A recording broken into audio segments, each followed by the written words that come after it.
ठीक है, आइए हम लोग छोटे से दुआ करेंगे, अपने आंखों को बंद करेंगे। सर्वशक्तिमान करी परमेश्वर पिता, हम आपको धन्यवाद करते हैं प्रभु जी कि चल दिनों से लेकर आज प्रभु जी आपने संभाल के रखा, पड़ी रात संभाल के अच्छी मिल गया पिता। धन्यवाद करते हैं प्रभु जी, हर दिन की तरह प्रभु जी अपने बच्चों से सीखने के लिए आज भी मौका दिया है प्रभु जी। हम दुआ करते हैं पिता, इस जो मीटिंग में जितने भाई बहन आपके दास जुड़े हैं प्रभु, आपके महिमा के लिए पिता सहायता मत कीजिए प्रभु। इस वचन के द्वारा प्रभु जी सबको आशीष मिलने पाए, इस वचन को आपके हाथ में सौंपते हैं प्रभु जी। आप हमारी सहायता कीजिए, मदद कीजिए पिता। धन्यवाद करते हैं प्रभु जी, आपने हमारी प्रार्थना को सुना है। सारे आदर महिमा हम आप करते हैं, ये छोटे जो आपके प्रिय बेटी धार करता प्रभु यीशु मसीह के नाम से मांगते हैं, आमीन। आज हम लोग देखेंगे नीति वचन उसका 11 अध्याय, उसके 1 पद से लेकर 31 पद तक। तो आज सबसे पहले पढ़ेंगे नीति वचन 11 अध्याय का 1 वचन। लिखा है, छल के तराजू से यहोवा को घृणा आती है, परंतु वह पूरे बटखरे से प्रसन्न होता है। तो यहाँ पर हम देखते हैं कि हमारे परमेश्वर यीशु मसीह जो छल कपट करता है और सही नाप तौल करके नहीं देता है, उसके अंदर जो देखा है तो पहले के लोग जो है क्या करते थे, इसमें बहुत ही गलत करते थे। व्यवस्था में सही तौल को अनिवार्य बताया गया था, लेकिन लोग अक्सर इस आज्ञा का उल्लंघन करते थे। और इस आज्ञा को मतलब वो लोग हमेशा जानते थे कि नहीं ये गलत है, लेकिन फिर उसको उल्लंघन करते थे, आज्ञा को नहीं।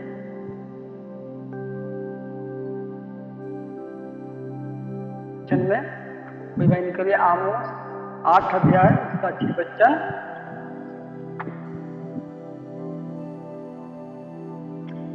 आमोस 8 अध्याय का 6 वचन हम लिखेंगे। लिखा है कि हम कंगालों को रुपया देकर और दरिद्रों को एक जोड़ी जूतियां देकर मोल लें और निकम्मा अन्न बेचे। यानी कि परमेश्वर वचन में ये लिखा है कि जो अगर तुम्हारे पास जो अन्न होता है वो पैसा है, तो उसको क्या करो, रखो मत, अपने लिए रख छोड़ मत, बाद में उसको क्या करो, बेच दो। और यही तो लिखा है कि वो लोग इस नाप तौल में बहुत गलत करते थे। वो लोग सही नाप तौल करके नहीं देते थे। लेने के लिए तो लोग ज्यादा लेते थे, मगर देने के लिए वो लोग क्या करते थे कि वो लोग कम देते थे। सही उनका बटखरा या उनका जो तराजू है नापने जोखने वाला, वो लोग वहां पर क्या करते थे, गलत करते थे। और तो इसलिए परमेश्वर हमारा क्या है, सच्चा है और न्याय है, इसलिए वो गलत चीज को सहन नहीं करता है। कहीं पर हम लोगों को बताता है कि परमेश्वर सही बटखरे से वो क्या करता है, प्रसन्न होता है और खुश रहता है। जो गलत करता है उससे परमेश्वर हमारा खुश नहीं रहता है। और हम लोग दूसरा वचन देखेंगे कि जब अभिमान होता है तब अपमान भी होता है, परंतु नम्र लोगों में बुद्धि होती है। तो नम्र परमेश्वर और मनुष्य की अधीनता स्वीकार करने वाला, यानी कि नम्र व्यक्ति वो है जो मतलब मनुष्यों को और परमेश्वर का क्या है, अधीनता में रह करके अच्छे से कार्य करता है, न कि अभिमान करता है। और परमेश्वर को पसंद करता है, अभिमानियों का सर क्या होता है, हमेशा परमेश्वर झुका देता है। जहां हम लोग अभिमान करते हैं वहां हमारा क्या होता है, अपमान होता है। क्योंकि नम्र हम लोगों को परमेश्वर बार बताता है बच्चा कि नम्र बनकर हम लोगों को परमेश्वर के सामने या मनुष्यों के सामने, एक दूसरे के सामने हमें नम्र बनकर, दीन बनकर दिखाना चाहिए। लेकिन यहाँ पर बच्चा बता रहा है कि अभिमान, जब हम वहीं पर परमेश्वर के साथ अभिमान दिखाते हैं तो वहां पर क्या होता है, परमेश्वर हमारा जो अभिमान होता है या लोगों के साथ भी जब हम बैठते हैं तो अभिमान वहां पर अपना बड़प्पन दिखाने लगते हैं, तो हम लोग क्या होता है, झुकना पड़ जाता है। इसलिए वहां पर वचन बता रहा है जो पद में कि जब हम अभिमान करते हैं अपने आप पर, तो वहां पर हमें अपमान भी मिलता है, हमारी वहां पर वाहवाही नहीं होती है, बड़प्पन नहीं होता है, बल्कि हमारा क्या होता है, अपमान होता है। इसलिए परमेश्वर को नम्र मन और टूटा हुआ दिल बहुत पसंद है। परमेश्वर कभी नहीं चाहता है कि हम लोग अपने ऊपर अभिमान करें। हम उदाहरण के लिए देख सकते हैं कि हमारा प्रभु यीशु मसीह जब पृथ्वी पर आए तो अपने आप को शून्य कर दिया, उसमें बताता है कि नम्र कर दिया, और इसलिए परमेश्वर ने उनको क्या किया, शिरोमणि बनाया। वो अपने आप पर कभी भी अभिमान नहीं किए और अपने आप पर कभी भी घमंड नहीं किए। तो मीका 6:8 में हम लोग इसको देख सकते हैं। मीका 6:8 में हम लोग, कोई भाई को अगर मिलता है पढ़िए थोड़ा।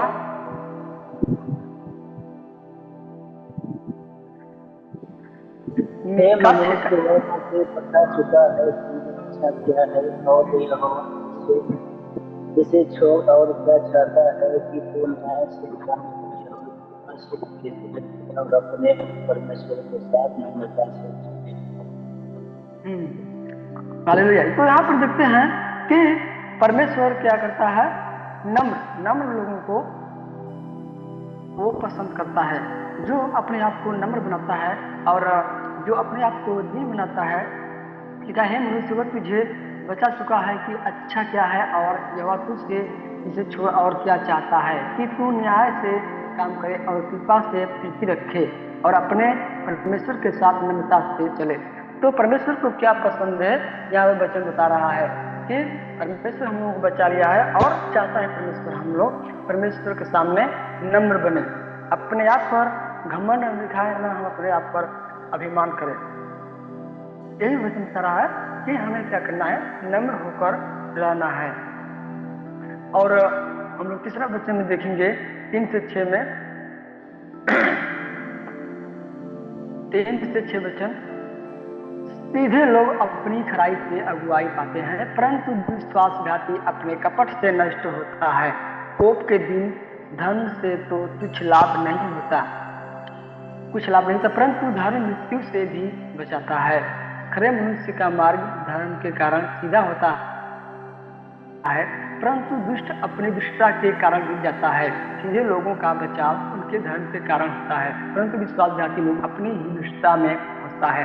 तो यहाँ पर हम लोग देखते हैं कि परमेश्वर वचन साफ से बता रहा है कि जब हम लोग अपने आप को जब तक सही नहीं कर सकते तब तक हम लोग क्या करेंगे, जैसे हम संसार में लोग देखा जाए तो बहुत एक दूसरे को हमेशा क्या करते हैं, बेवकूफ बनाते रहते हैं और एक दूसरे की बुराई करते रहते हैं ताकि मैं क्या हो जाऊं, अच्छा हो जाऊं। अपने आप को कभी भी मनुष्य नहीं सोचता है कि मैं थोड़ा छोटा हूं और दूसरे को बड़ा मानो अपने आप से। सब सोचता है, सब चाहता है कि मैं बड़ा रहूं, और यही घमंड या जो ठगते हैं दूसरे विश्वासघात करके, उसको भी परमेश्वर क्या करता है, नष्ट करता है। मगर जो धर्म से काम करता है, धर्म के कारण वो बचा रहता है। मगर दुष्ट लोग जो दूसरे को ठगते हैं या दूसरे को बहकाते हैं, यानी कि हमेशा क्या करते हैं, वो दुष्टता के काम करते हैं, तो परमेश्वर बताता है वचन का कि वो लोग नष्ट रहते हैं। लेकिन जो धर्मी लोग होते हैं, सच्चाई से काम करते हैं, अपनी नम्रता से रहते हैं, वो हमेशा अपने धर्म के कारण क्या रहते हैं, बचे रहते हैं। वो कभी भी नाश नहीं होते हैं, क्योंकि उनको बचाने वाला कौन है, परमेश्वर है, और उनका कार्य क्या है, धर्म का। तो जब जब हम लोग अपने धर्म का कार्य करेंगे तब तब हम लोग, हमारा जीवन परमेश्वर में सुरक्षित रहेगा और हम लोग बचे रहेंगे दुष्टता से। तो परमेश्वर हम लोग को बचा करता है। लेकिन जब हम वही काम दुष्टता के करने लगते हैं, तो वही वचन में हम लोग देखे थे पिछली बार कि हमारा कार्य ही, जब हम दुष्टता के कार्य करते हैं तो हमारी बुराई हमारे पीछा करती है। तो उसी प्रकार से, जिस प्रकार से दुष्ट लोग एक दूसरे को बेवकूफ बनाने के लिए या विश्वासघात करने के लिए पीछे पड़े रहते हैं, उसी प्रकार से उनके पीछे बुराई क्या रहती है, हमेशा उनके पीछे पड़ी रहती है, और एक बार क्या करती है, ऐसा गिराती है, ऐसा पटकती है, वो लोग उठने के योग्य नहीं रह पाते हैं। तो इसीलिए हमारा वचन बार बार बताता है, इसमें हम लोग देखेंगे बार बार बताता है वचन कि धर्म के कार्य के कारण धर्मी लोग बचे रहते हैं, मगर वही दुष्ट लोग अपने कार्यों में फंस जाते हैं और गिर जाते हैं और नाश हो जाते हैं। लेकिन धर्मी लोग अपने धर्म के कारण वो लोग बच जाते हैं और कोई उनको दिक्कत नहीं होती है, परमेश्वर उनको बचा लेता है। और साथ में हम लोग देखेंगे 7 वचन में, जब दुष्ट मरता तब उसकी आशा टूट जाती है और अधर्मी की आशा व्यर्थ होती है। दुष्ट चाहे कितना ही शक्तिशाली क्यों न हो, लेकिन उसकी आशा मृत्यु के समय टूट ही जाती है। जब दुष्ट चाहे कितना बड़ा हो, चाहे कितना महान हो या बलवान हो, लेकिन जब मृत्यु के समय आता है तो उस समय उसका क्या होता है, अहंकार, घमंड या उसका सत्य क्या होता है, उस वक्त टूट जाता है। लेकिन धर्मियों का परमेश्वर वचन जाता है, धर्मी लोग हमेशा क्या होते हैं, बचे रहते हैं। तो वो लोग क्या होते हैं, दुष्ट चाहे भी कितना शक्तिशाली हो, बलवान हो, उनका मनोबल या उनका साहस, उनका बल सब कुछ क्या हो जाता है, टूट जाता है मृत्यु के समय जब आती है तब। और 8-9 में हम लोग देखेंगे कि भक्तिहीन जन अपने पड़ोसी को अपने मुंह की बात से बिगाड़ता है, परंतु धर्मी लोग ज्ञान के द्वारा बचते हैं। तो यहाँ पर हम लोग देखते हैं कि विपत्ति, धर्मी विपत्ति से छूट जाता है, परंतु दुष्ट उसी विपत्ति में पड़ जाता है। और जो परमेश्वर के भक्ति नहीं करता है, परमेश्वर में अपना जीवन नहीं बिताता है और तो और दूसरों को भी वह वही सिखाता है परमेश्वर के विरुद्ध कार्य करने के, परमेश्वर की विपरीत बताता है, तो वो भी क्या हो जाता है, परमेश्वर वचन बता रहा है कि वो भी जो बिगाड़ता है और वो भी नाश हो जाता है। और क्योंकि वो तो स्वयं भक्तिहीन है, यानी कि परमेश्वर की भक्ति नहीं करता है, परमेश्वर में जीवन नहीं बिताता है और परमेश्वर से के विपरीत कार्य करता है, मगर दूसरों को भी क्या करता है, वो बिगाड़ता है, तो और नाश हो जाता है। लेकिन धर्मी लोग ज्ञान के द्वारा बचते हैं। तो बार बार यहाँ वचन बता रहा है धर्मी। धर्मी कौन है, जो परमेश्वर के वचन के अनुसार जीवन बिताता है और जो दुष्टता के काम को छोड़कर एक दूसरे की बल्कि बुराई को छोड़कर भलाई करता है, वो क्या है, धर्मी है। और ऐसे लोग हमेशा क्या करते हैं, चाहे कितना भी कष्ट मुसीबत आए, परमेश्वर उनको बचा लेता है। लेकिन जब वही लोग एक दूसरे को बिगाड़ते हैं और खुद बिगड़े हुए होते हैं, तो उनको परमेश्वर क्या कर देता है, नाश कर देता है। और आगे हम लोग 10 और 11 में देखेंगे, जब धर्मियों का कल्याण होता है तब नगर के लोग प्रसन्न होते हैं, परंतु जब दुष्ट नष्ट होते तब जय जयकार होता है। यहाँ पर हम लोग देखते हैं कि बहुत से लोग देश की सेवा करने में लगे रहते हैं, देश की सेवा करने के लिए करते हैं, यानी कि उससे क्या होता है, हमारा पूरा देश क्या होता है, बहुत सुरक्षित रहता है, अच्छा से रहता है, कोई भी आतंकवादी कोई भी नहीं घुस सकता है, क्योंकि वो बॉर्डर पर जाकर रक्षा करते हैं।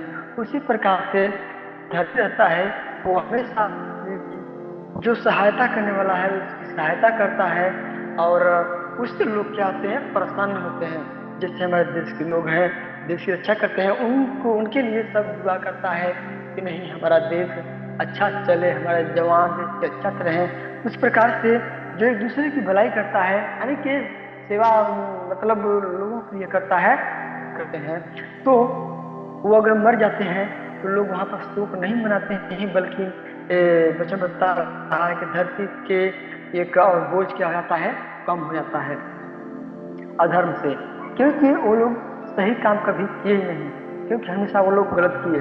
यानी कि परमेश्वर की भी नजर में और सब मनुष्यों की भी नजर में जब गलत लोग मरते हैं तो दुख नहीं होता है, क्योंकि वो लोग जब तक जीवित रहते थे आ रहे तब तक वो लोग गलत के छोड़ कभी भी अच्छा कार्य को किए ही नहीं।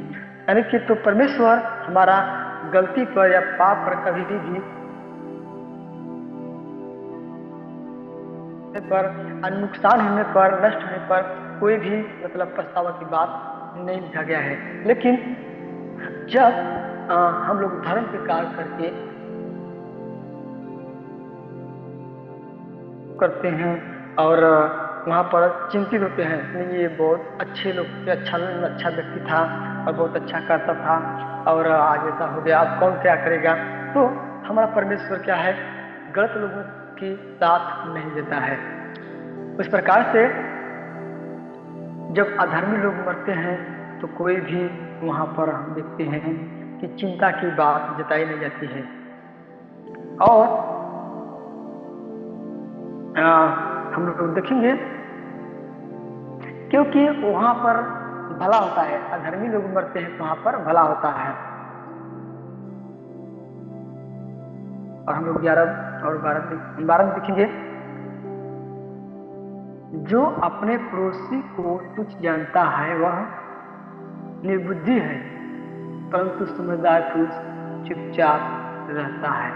यहाँ पर हम देखते हैं पड़ोसी में एक पड़ोसी दूसरे पड़ोसी को ही बहुत उसके ऊपर जलन रखता है, ईर्ष्या रखता है। और कभी कभी क्या होता है, इतना जलन रहता है कि जब देखते हैं कि कोई भी पशु या कोई भी पक्षी अगर उसके पास है, अगर उसके खेत में चले जाते हैं तो बहुत उनके अंदर गुस्सा आता है और कहते हैं कि अगर यहाँ जाएगा उसका बकरी या गाय ना, उसका टांग तोड़ देंगे हम। उसका एक भी चीज हमारे खेत में नहीं आना चाहिए, एक भी जंतु नहीं आना चाहिए, पशु। इतना जलन है, एक पड़ोस दूसरे पर इतना जलन रखता है, ईर्ष्या रखता है। फिर एक बकरी अगर आगे मेरे खेत में या गाय आ गई तो मैं उसके टांग तोड़ दूंगा। तो कैसे मेरे साथ ऐसे व्यवहार किया, ऐसे बोला, यानी कि हमारे अंदर ये मनोभावना रहती है। तो लेकिन जो अच्छा व्यक्ति रहता है, जो सही रहता है, जो जिसके पास जलन नहीं रहता है, वो क्या करता है, चुपचाप रहता है, धीरा बन के रहता है। जिसे बच्चे बता रहे हैं, हम बताता है हमको धीर गंभीर बनकर रहना चाहिए।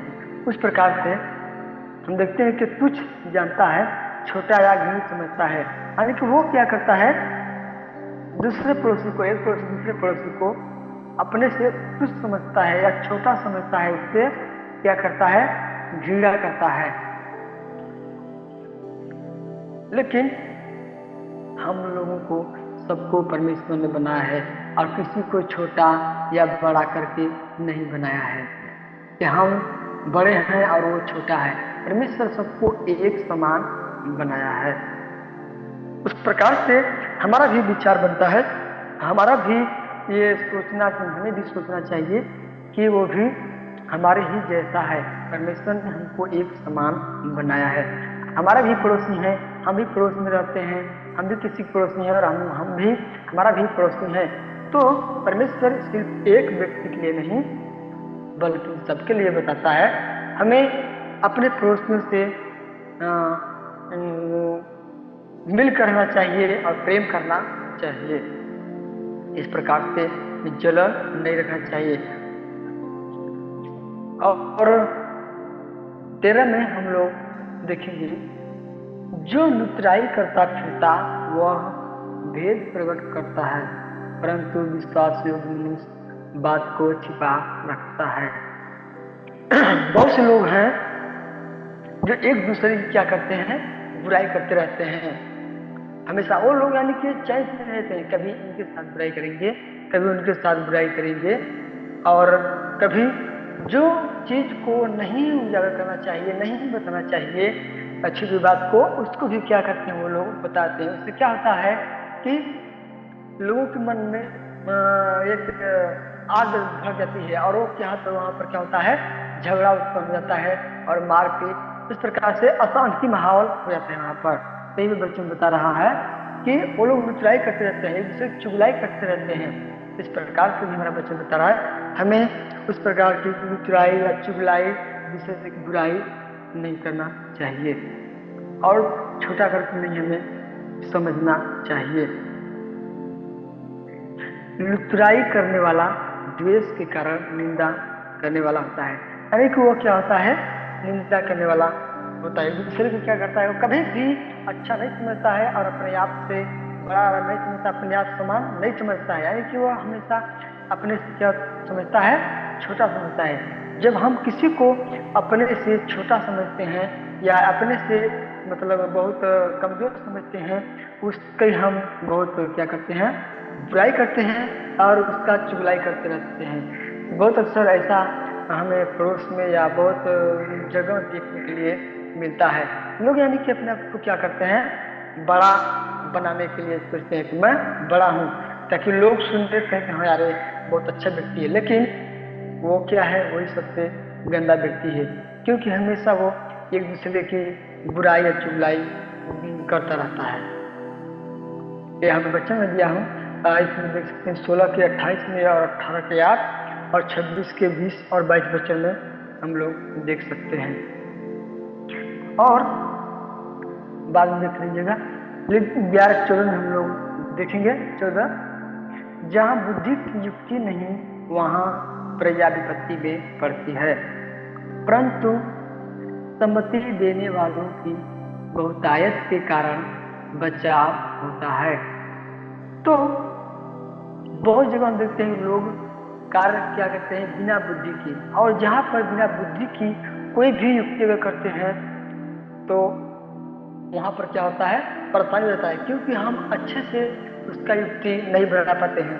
क्यों नहीं बना पाते हैं, उसके लिए हमारे पास क्या आती है, बुद्धि नहीं होती है। जब मान लीजिए हमारे पास कोई भी मैटर फंसा हुआ है, खेत का मामला फंसा हुआ है, या कहीं भी जाने के हम कोई योजना बना रहे हैं कोई बड़ा कार्य करने के लिए, अगर हमारे पास बुद्धि नहीं है और हम लोग सीधे अपना दिमाग नहीं लगाते, सीधे कार्रवाई करते हैं, कार्य करते हैं, तो वहां पर क्या होता है, और क्या होता है, फसल जाता है, वहां पर विपत्ति आ जाती है।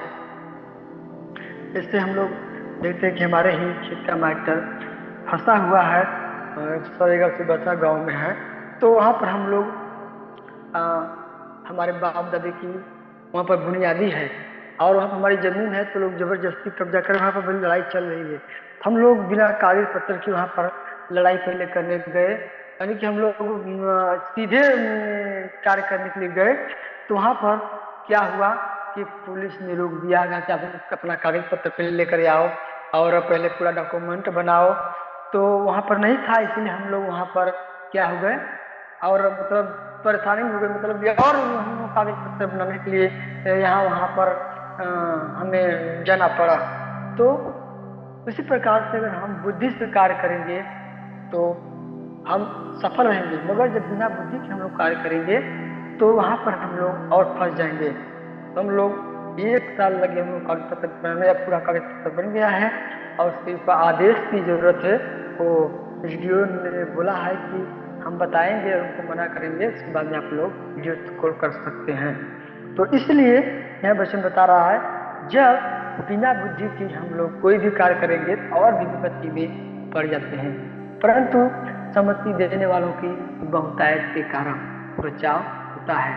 जब कोई भी समझाता है और बताता है, मार्ग बताता है और समझाता है कि नहीं इस प्रकार से नहीं उस प्रकार से कीजिए, तो वहां से हम अगर कानून से करेंगे हम लोग और अच्छे से करेंगे, बुद्धि से करेंगे, तो वहां पर हम लोग सफल होंगे। थोड़ा देर होगा जरूर, मगर वहां पर हम लोग सफल हो जाएंगे।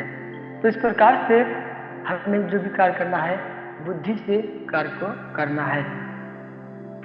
और 15-16 में हम देखेंगे, जो परदेशी का उत्तरदायी होता है वह बड़ा दुख उठाता है, परंतु जो जमानत लेने से घृणा करता वह निडर रहता है। तो यहाँ पर अगर हमारे पास कोई परदेशी आता है तो उसके लिए हम अगर कोई भी सहायता करना चाहते हैं तो हम क्या होता है, उसके लिए दुख उठाना पड़ता है, परंतु यहाँ पर जो जमानत लेने से घृणा करता वह निडर रहता है।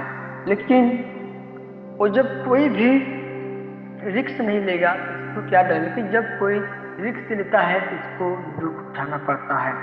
तो यहाँ पर हम देखते हैं कि जो जमानत लेने से घृणा करता वह निडर रहता है, वह क्या होता है, निडर रहता है। लेकिन जो परदेशी का उत्तरदायी होता है वह बड़ा दुख उठाता है। जब कोई भी हम कार्य करने के लिए जाते हैं तो वहाँ पर हमें दुख उठाना पड़ता है, किसी दूसरे के लिए, अनजान व्यक्ति के सहायता करने के लिए, तो हमें वहाँ पर दुख उठाना पड़ता है, क्योंकि इतना आसानी से परदेशी की सहायता हम नहीं कर सकते, क्योंकि बहुत से लोग वहाँ पर कई तरह का सवाल करते हैं, कई प्रकार की बात करते हैं, तो वहाँ पर बड़ा दुख उठाना पड़ता है। और हम यहाँ देख सकते हैं कि शांत स्त्री आदर पाती है, परंतु उग्र शक्ति से केवल भौतिक संपत्तियां ही प्राप्त की जा सकती है। 6:1 की तुलना के साथ हम देख सकते हैं। और हम लोग आगे देखेंगे, समय भी कम है। 11:18 में हम लोग यहाँ पर देखेंगे, दुष्ट मिथ्या कमाई कमाता है, परंतु जो धर्म का बीज होता है उसकी निश्चय फल मिलता है। हालांकि दुष्ट जो रहता है वह किस चीज कमाई करता है, हमेशा वह मिथ्या कमाई करता है, यानी कि गलत कमाई करता है, पाप की कमाई करता है और दुष्टता की कमाई करता है। लेकिन परंतु जो धर्म का बीज होता उसको निश्चय फल मिलता है। जब हम धर्म की कार्य करते हैं तो फल मिलता है, अच्छा फल मिलता है, क्योंकि हम क्या कर रहे हैं, धर्म के काम को कर रहे हैं, जैसे परमेश्वर के वचन को बांटना, उस समाचार को बताना, और इसके लिए हमें कोई सताता भी ताना भी देता है, तो फिर भी हम लोग क्या कर रहे हैं, अच्छा काम कर रहे हैं। भले हमें कष्ट होता है, क्यों क्या करें, लेकिन हम लोग धर्म का कार्य कर रहे हैं, इसका फल हमको एक बार परमेश्वर देगा, निश्चय ही देगा, जरूर देगा, आज नहीं तो कल जरूर देगा। वही वचन बता रहा है। तो दुष्ट लोग तो वो हमेशा मिथ्या की कमाई, यानी दुष्टता की कमाई, पाप की कमाई कमाता है, और उससे लोग खुश नहीं रहते हैं। लेकिन जो धर्म का बीज होता है, धर्म का कार्य करता है, भलाई का कार्य करता है, उसको निश्चय ही एक दिन न एक दिन फल बिना आवश्यक है। दुष्ट की मेहनत में आशीष नहीं रहती और कोई भी अथली लाभ नहीं होता, जबकि इसके विपरीत धर्मी सदा के लिए प्रतिफल कमाएगा। तो दुष्ट चाहे कितना भी मेहनत करे, उसको फल आशीष नहीं मिलता। क्यों नहीं मिलता है? क्योंकि वो गलत रीति से मेहनत करता है, परिश्रम करता है, इसलिए उसको फल नहीं मिलता है। बहुत से लोग मेहनत तो करते हैं, रात दिन बहुत परिश्रम करते हैं, लेकिन उसका मेहनत करने का तरीका क्या है, गलत रहता है, इसलिए उसका फल उनको नहीं मिलता है। लेकिन जब वही व्यक्ति सही कार्य करता है, धर्म के कार्य करता है, नियम अनुसार मेहनत करता है, उसको फल मिलना अनिवार्य है, और वह फल जरूर उससे मिलता है, निश्चित ही उसको फल मिलता है। और 21 में हम लोग देखेंगे कि मैं दृढ़ता के साथ कहता हूँ, बुरा मनुष्य निर्दोष न ठहरेगा, परंतु धर्मी का वंश बचाया जाएगा। यहाँ पर हम लोग देखते हैं कि बार बार यहाँ पर सोलोमन यहाँ पर बता रहा है कि ये दुष्ट लोग कभी भी वो अच्छे साबित नहीं हो सकते हैं, और वो लोग धर्मी कभी भी नहीं हो सकते हैं, क्योंकि वो लोग क्या करते हैं, बुरा करते हैं, तो कभी भी निर्दोष न ठहरेंगे। जो बुरा किया है वो बुरा ही रहेगा और उसको दंड मिलना अनिवार्य है, वो निर्दोष नहीं ठहर सकते हैं, परंतु वो लोग क्या हो जाएंगे, नाश हो जाएंगे। परंतु यहाँ पर बताया धर्मी का वंश और धर्मी लोग क्या होंगे, बचाए जाएंगे। परमेश्वर कभी भी अधर्म को या पाप को कभी भी वो क्षमा नहीं करता है, न उससे कभी प्रेम किया है, न कभी उससे प्रीति रखा है। हमेशा परमेश्वर पाप से घृणा किया है और करता आया है और करता रहेगा। लेकिन धर्मी लोग का वंश क्या होगा, उसके धर्म के कारण, उसके कार्य के कारण बचाया जाएगा, और दुष्ट लोग, बुराई करने वाले लोग नाश हो जाएंगे। प्रिय प्रभु का बच्चों को साफ तरीके से हमें बता रहा है कि हर बार हमें धर्मी बनने की जरूरत है और अच्छा बनने की जरूरत है, न विश्वासघाती, न बुरा कार्य करने वाला, न बुरा किसी को सिखाने वाला। जब हम बुरा करते हैं या बुरा सिखाते हैं या हमारा युक्ति गलत रहती है, हमारा परिश्रम गलत रहता है, तो कोई भी फल मिलने वाला नहीं। चाहे हम जितना भी परिश्रम करें, जितना भी हम लोग मेहनत करें, हमें फल नहीं मिलेगा। मगर हम वही कार्य, अगर वही परिश्रम अगर हम सही तरीके से, अगर नियम अनुसार, धर्म के अनुसार करते हैं, तो हमें वहाँ पर फल मिलता है। लेकिन बुरा मनुष्य निर्दोष न ठहरेगा, परंतु धर्म का वन बचा जाएगा। और हम लोग 22 में देखेंगे, जो सुंदर स्त्री विवेक नहीं रखती, वह थुथुर में सोने की नथ पहने हुए सुअर के समान है। हर स्त्री को विवेक से, यानी कि विवेक अर्थात नैतिकता समझ होना चाहिए। यानी कि कितना भी गहना या कुछ भी पहले अच्छा, लेकिन जो विवेक नहीं रखती है, जिसके पास नैतिक समझ नहीं होता है, वह एक वचन बताता है कि नाक में नथ पहने हुए सुअर के समान होती है। लेकिन हर एक स्त्री का इसका विवेक या नैतिक समझ होना जरूरी है, होना चाहिए। और हम लोग आगे देखेंगे 26 में, जो अपना अनाज रख छोड़ता है उसको लोग श्राप देते हैं, परंतु जो उसे बेच देता है उसको आशीर्वाद दिया जाता है। तो यहाँ पर वचन बता रहा है कि किसी भी व्यक्ति के पास अगर ज्यादा अनाज हो रहा है, उसे छोड़ना नहीं चाहिए, उसको बेच देना चाहिए। क्योंकि परमेश्वर के वचन के अनुसार अगर रख छोड़ता है कि बाद में महंगा होगा, मुझे ज्यादा फायदा होगा, ज्यादा लाभ होगा, तो वहाँ पर परमेश्वर वचन बता रहा है कि वह व्यक्ति क्या है, गलत है। बहुत से लोग हम देखते हैं, किसान लोग अपना अनाज रख देते हैं, छोड़ देते हैं, ताकि जब बाद में महंगा होगा तो ज्यादा फायदा होगा। लेकिन परमेश्वर के वचन के अनुसार वहाँ पर अनाज किसानों को या कोई भी व्यक्ति को बेच देना चाहिए, ताकि जो लोग गरीब हैं, जो सबसे पहले अनाज हो, सबको अपना खरीद लें, अपना ले लें, और सब लोग संतुष्ट रहें। लेकिन जो लोग नहीं बेचता है, महंगा होने के लिए इंतजार करता है, परमेश्वर उसे बता रहा है तो क्या करता है, गलत व्यक्ति है। अनाज रख छोड़ना कीमत बढ़ाने के लिए जमाखोरी करने के समान है, जमाखोरी करता है वह। और एक लास्ट वचन देखेंगे 30 में, हम लोग देखेंगे, धर्मी का प्रतिफल जीवन का वृक्ष होता है और बुद्धिमान मनुष्य लोगों के मन को मोह लेता है। तो धर्मी लोगों का क्या होता है, वह एक फलवंत वृक्ष के समान होते हैं, उसका प्रतिफल जीवन का वृक्ष होता है। और बुद्धिमान मनुष्य लोगों के मन को मोह लेते हैं। जो बुद्धिमान रहते हैं वो अपने बुद्धि से, अपने ज्ञान के द्वारा क्या होते हैं, लोगों के मन को मोह लेते हैं और उनके तरफ लोग आकर्षित होते हैं। मगर जो दुष्ट लोग रहता है वह नाश हो जाता है। और हम देखते हैं कि हमेशा ये सोलोमन भी परमेश्वर से कुछ भी नहीं मांगा, क्या मांगा, से बुद्धि मांगा। दाऊद का बेटा जो सोलोमन था, हमेशा परमेश्वर से प्रार्थना दुआ करता था और परमेश्वर से उसने धन दौलत संपत्ति कुछ भी नहीं मांगा, और वो हमेशा क्या मांगा, परमेश्वर से मांगा, बुद्धि मांगते हैं, परमेश्वर मुझे बुद्धि दीजिए, ज्ञान दीजिए। और उसके पास इतना ज्ञान हो गया, बुद्धि हो गया, परमेश्वर ने दे दिया कि उसकी जैसा कोई भी बुद्धिमान उधर एरिया में कहीं भी कोई भी राजा के पास उतना बुद्धि, उतना ज्ञान नहीं था। और यही सोलोमन अपने इस वचन में लिखा है कि बुद्धि से लोगों को आकर्षित कर लेना। तो सोलोमन भी बहुत से लोगों को आकर्षित कर लिया था, बहुत से लोग उनके पास सलाह लेने के लिए, उनके पास ज्ञान पाने के लिए, बुद्धि पाने के लिए आए थे।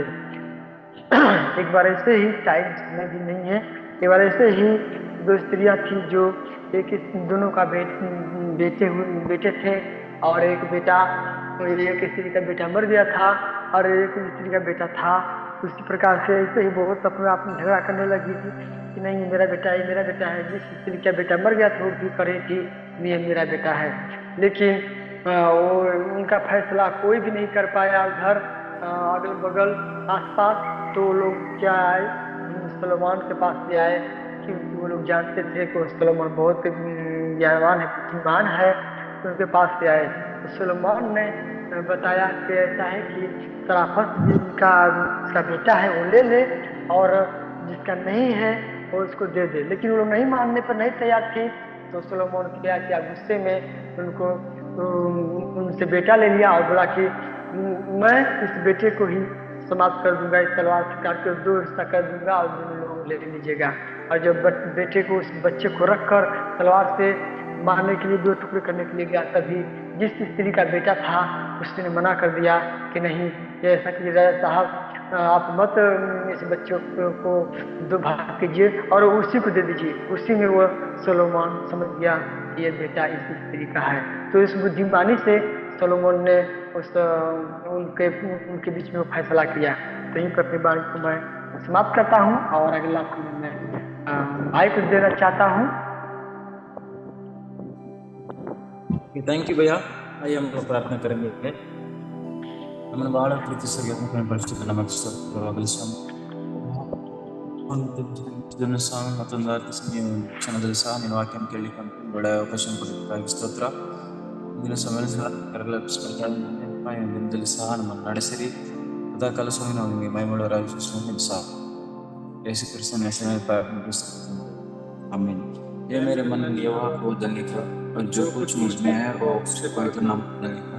ये मेरे मन और उसके किसी उपकार का नाम सभी को जय मसीह। फिर से हम लोग कल प्रार्थना में जुड़ेंगे। जय मसीह। जय मसीह की जय।